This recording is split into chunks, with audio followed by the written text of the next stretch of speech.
জীবনের সাফল্য অর্জনের জন্য গুরুত্বপূর্ণ 10টি উপদেশ।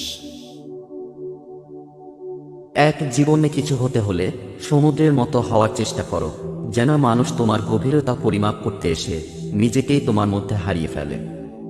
2, জীবনে কিছু করতে হলে একলাই চলতে শিখতে হবে, কারণ জীবনে চলার পথে যত জনেরই সাহায্য গ্রহণ করুন না কেন, অবশেষে আপনাকে একাই হাঁটতে হবে।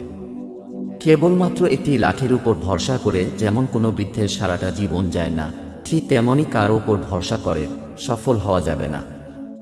3, সংঘর্ষ প্রত্যেক ব্যক্তির জীবনেই থাকে, কেউ জিতে গেছে আর কেউ ছিটকে পড়েছে। আপনি জিতে যাবেন নাকি ছিটকে যাবেন, সিদ্ধান্ত আপনার হাতেই। 4, জীবন পেয়েছো যখন, তখন কিছু করে দেখাও। দিন ভালো যাচ্ছে না বলে অজুহাত না দেখিয়ে সেটাকে বদলে দেখাও। 5, যখনই কোনো কাজে মন বসবে না বা হাল ছেড়ে দেওয়ার কথা মনে হবে, তখনই একবার শুধু মনে করবেন যে আপনি কাজ শুরু কেন করেছিলেন, আপনার মুখ্য উদ্দেশ্য কি ছিল।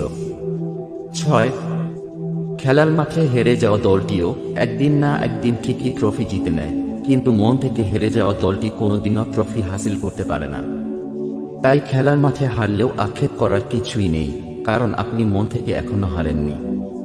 আর আগের সেই পরাজয় তো শুধু আপনাকে আপনার আরেকটি ভুল ধরিয়ে দেওয়ার উপায় বলেছিল। সেই ভুলটিকে শুধরে ফেলুন আর ট্রফি নিয়ে চলে আসুন। 7, যদি কোনো ব্যক্তি সবসময় হাসি খুশি থাকেন, তার মানে এই নয় যে তার জীবনে কোনো দুঃখ নেই। তার জীবনেও অবশ্যই দুঃখ আসে, কিন্তু সে শুধু হাসি মুখে সেই দুঃখটাকে সুখে পরিণত করতে পারে, তাই সে আজ সুখী। 8, স্বপ্ন তো সবাই দেখে, কিন্তু স্বপ্ন দেখার আগে, স্বপ্ন পূরণ করার আগে ভালো মতো স্বপ্নকে যাচাই করে নেওয়া ভালো, যে স্বপ্নটি আপনার সাধ্যের মধ্যে কি নয়। 9, যার জীবনে কোনো উৎসাহ, লক্ষ্য এবং নিয়ম শৃঙ্খলা নেই, তার জীবনে সফল হওয়ার সম্ভাবনা ঠিক ততটা, বিশাল মরুভূমির মধ্যে হারিয়ে যাওয়া কলমের নিপ খুঁজে পাওয়ার সম্ভাবনা যতটা। 10, আমাদের শরীর ঠিক তাই অর্জন করে যেটা আমাদের মন বিশ্বাস করে। তাই কোনো কিছু আমি করবই এরকম মনোভাব স্থির করে ফেললে পৃথিবীর কোনো শক্তিই আর সেটিকে থামাতে পারে না।